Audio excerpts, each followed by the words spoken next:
Good morning students, class 8, subject general science. Open your book, page number 59. आज हमें करना है क्वेश्चन नंबर 5. ठीक है, क्वेश्चन नंबर 5 आप देख लीजिए. Pendulum oscillates 40 times in 4 seconds. Find its time period and frequency. एक पेंडुलम ऑसिलेट करता है 40 टाइम्स 4 सेकेंड्स में. ठीक है, हमें इसका टाइम पीरियड और फ्रीक्वेंसी निकालनी है. Time period, that is time taken by an object to complete one full oscillation, और फ्रीक्वेंसी हम लोग बोलते हैं नंबर ऑफ ऑसिलेशंस पर सेकंड. तो यहाँ पर आप लोग देख लीजिए, क्वेश्चन नंबर 5 है. हम ऐसे लिखेंगे, here number of oscillations, here number of oscillations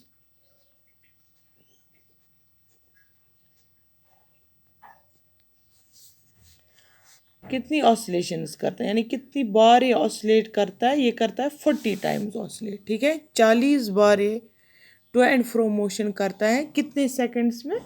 4 seconds में. टाइम कितना लगता है इसको? टाइम टेकन इज 4 सेकंड्स, यानी कि 4 सेकंड में ये 40 टाइम्स ऑसिलेट करता है. ठीक है, हमें टाइम पीरियड और फ्रीक्वेंसी निकालनी है. ठीक है, हमें पता है फ्रीक्वेंसी बराबर होती है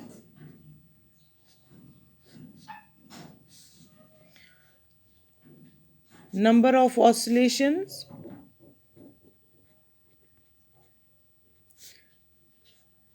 डिवाइडेड बाय टाइम टेकन. ठीक है, नंबर ऑफ ऑसिलेशंस यहाँ पर कितनी है? 40. टाइम इसको कितना लगता है? 4 सेकेंड्स, यानी कि 4 सेकेंड्स में ये 40 बार ऑसिलेट करता है. 4 1s are 4, 4 1s are 4 और 10. ठीक है, इसका मतलब है 10. फ्रीक्वेंसी का यूनिट है हर्ट्ज, Hz. निकली यहाँ पर फ्रीक्वेंसी. टाइम पीरियड हम बोलते हैं, अब हमें टाइम पीरियड इसका निकालना है.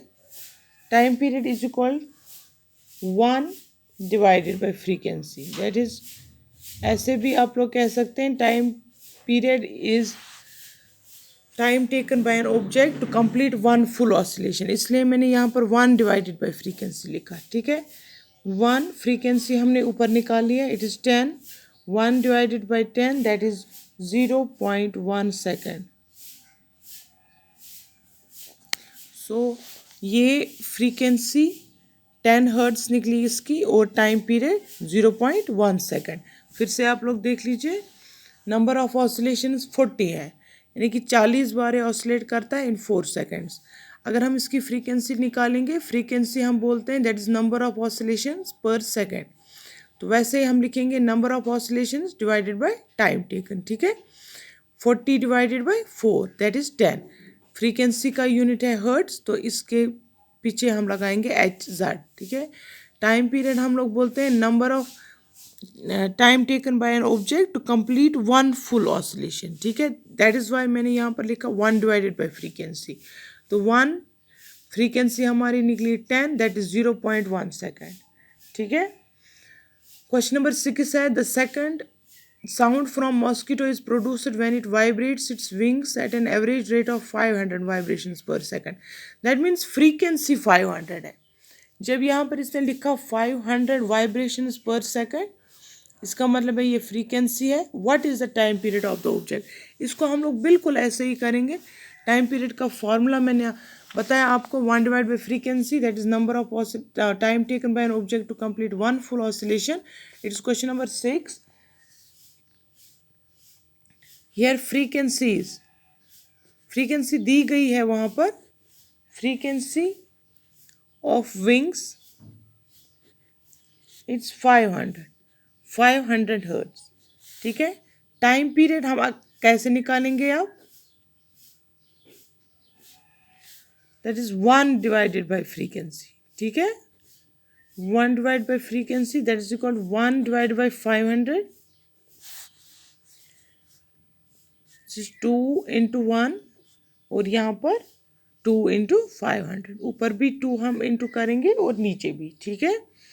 That is equal to, this becomes 1000, और जब हम इसको डिवाइड करेंगे ये निकलता है हमारा 2 इंटू 10⁻⁴, 1 2 3 -3, क्योंकि ये डिनोमिनेटर में है इसलिए जब ये ऊपर चढ़ेगा तो ये क्या बन जाएगा, -3 सेकेंड्स, ठीक है। ये समझ आया आपको क्वेश्चन नंबर 6। क्वेश्चन नंबर 7 में आपको लिखना है कौन से पार्ट्स वाइब्रेट करते हैं। क्वेश्चन नंबर 7 है identify the part which vibrates to produce sound in the following instruments. ढोलक में कौन सा पार्ट वाइब्रेट करता है, सितार में और फ्लूट में, ठीक है। यहाँ पर हम लिखेंगे क्वेश्चन नंबर 7, ढोलक, ढोलक में कौन सा पार्ट वाइब्रेट करता है, that is stretched membrane, STRETCHED, stretched membrane, जो उसको लगा के होता है ना मेम्ब्रेन, जो मैंने दिखाया आपको, वो वाइब्रेट करता है, ठीक है। तार, ठीक है, यहाँ पर स्ट्रेचड स्ट्रिंग, जो उसमें तार लगी होती है वो वाइब्रेट करती है, उसकी वजह से साउंड प्रोड्यूस होती है, स्ट्रेचड स्ट्रिंग। फ्लूट, जो बांसुरी होती है, एयर कॉल, जो उसमें हवा भरने की जगह होती है वो वाइब्रेट करती है, ठीक है। तो ये क्वेश्चन 3, क्वेश्चन नंबर 5, 6 और 7 आप लोग अच्छे से अपनी कॉपी पर राइट डाउन करेंगे और इनको लर्न भी करेंगे। खुदा हाफिज़।